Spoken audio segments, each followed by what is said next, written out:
हम पूरी दुनिया जीतने के बाद भी अगर अपने माता और पिता का प्यार नहीं जीत पाए तो क्या जीते। नमस्कार, मैं आपका अपना साथी सूरज का। आपको पता है प्रेम क्या है? प्रेम वो है जो हमारे जन्म लेने से पहले हमारे माता पिता हमसे करना शुरू कर देते हैं, बिना ये जाने कि लड़का होगा या लड़की होगी, काला होगा या गोरा होगा, शरीर से कैसा होगा, हमसे प्रेम करना शुरू कर देते हैं। प्रेम हम उसको बोलते हैं। आज जिन मुद्दों पे मैं बात करने वाला हूं, आप में से कई युवा इसको सुन नहीं पाएंगे, क्योंकि आगे आने वाले समय में आपके और हमारे जैसे युवा ही ये करने वाले हैं। आज हमारे देश में 600 से ज्यादा वृद्धाश्रम खुले हुए हैं, जिसमें हमारे और आपके माता पिता हैं। ऐसे माता पिता जिनके बच्चों से मिलना दुश्वार हो गया है, ना जाने कितने समय से उनके बच्चों ने उनको कॉल भी नहीं किया है। मम्मी पापा उनके बर्थडे पे विश करने के लिए उनको कॉल करते रहते हैं, मगर उनके बच्चे उनके कॉल को उठाते नहीं। आज हमारे इस सुंदर देश में वृद्धाश्रम तेजी से खुलते जा रहे हैं, और इसका खुलने का कारण आपको और हमको पता है। लेकिन मैं आपसे ये पूछना चाहता हूं, जिस माता पिता ने आपको जन्म दिया, जिस माता पिता ने आपको अपने पैरों पे खड़ा किया, जिन माता पिता ने आपको इस दुनिया में जीने का महत्व बताया, क्या आप उन माता पिता को यूं ही अकेला छोड़ सकते हैं?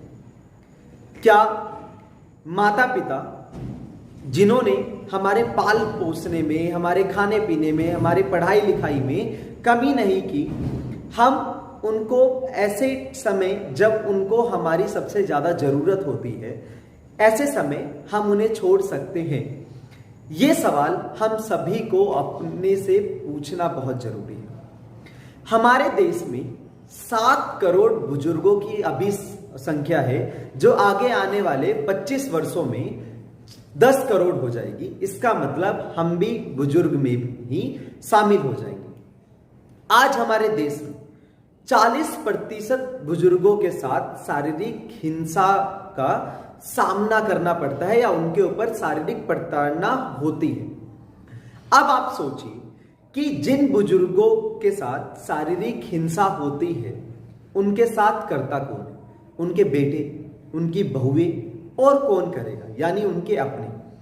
जब हम बुजुर्ग होंगे, इसका मतलब कि हम भी उन बुजुर्गों में होंगे जिनके साथ शारीरिक हिंसा का शिकार होगा, या शारीरिक हिंसा जैसी दुर्घटनाएं होंगी।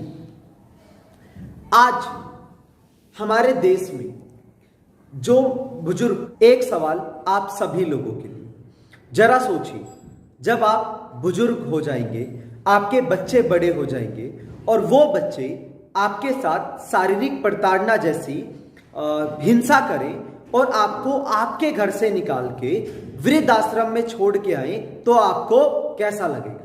जरा सोचिए। आज के हिसाब से जब मम्मी पापा कुछ गलत करते हैं, तो हम उसको वृद्धाश्रम में छोड़ आते हैं, और उनका कुछ देखभाल नहीं करते, ना उनसे मिलने जाते हैं, ना उनको फोन करते हैं। जब बचपन में हम गलती करते थे, इसका मतलब हमारे मम्मी पापा को भी हमें बाल सुधार गृह में छोड़ के आ जाना चाहिए, ऐसे ही आश्रम में छोड़ के आ जाना चाहिए, क्योंकि हम भी उनकी बात नहीं मानते, हम भी गलती करते हैं। वो कहते हैं ना कि 10 बच्चों को माता पिता आराम से संभाल सकते हैं, पाल सकते हैं, पर 10 बच्चे मिलके एक मम्मी पापा को नहीं संभाल सकते। ये इस देश की कड़वी सच्चाई है। अगर हम इन्हीं राहों पे चले, तो एक दिन जरूर हम खोखले हो जाएंगे। मेरी आप सभी युवाओं से हाथ जोड़ के विनती है कि थोड़ा सा इन मुद्दों पे विचार कीजिए, और अपने मम्मी पापा को हमेशा अपने साथ रखिए, क्योंकि हमें मजबूत नींव पे, या यूं कहें कि हमें इस दुनिया में लाने वाले और इस दुनिया से लड़ाई सिखाने वाले हमारे मम्मी पापा ही हैं, तो ये गलत नहीं। और मेरी माता पिताओं और बुजुर्गों से हाथ जोड़ के एक विनती जरूर है कि जब तक आप जीवित हैं तब तक आपके हिस्से में जो भी प्रॉपर्टी है उसको आप अपने बच्चों के नाम बिल्कुल ना करें, क्योंकि जब तक आपके पास पावर रहेगी तब तक आपके बच्चे आपका सम्मान और आदर करते रहेंगे। जिस दिन आपके हाथों से पावर और सत्ता चली जाएगी उस दिन आपके बच्चे आपके ऊपर प्रताड़ना शुरू कर देंगे। ये सुनने में थोड़ा सा कड़वा जरूर हो सकता है, लेकिन यही सच्चाई है। ये मेरी निजी राय है। अगर आपको लगता है ये सही है या गलत है तो आप जरूर कमेंट बॉक्स में लिख के बता सकते हैं, पर आप इन मुद्दों पे जरूर काम कीजिए। मुझे लगा कि आज के समय इन मुद्दों को आपके तक पहुंचाना जरूरी है, इसलिए मैंने इस वीडियो के माध्यम से आप लोगों तक पहुंचने की कोशिश की। Thank you.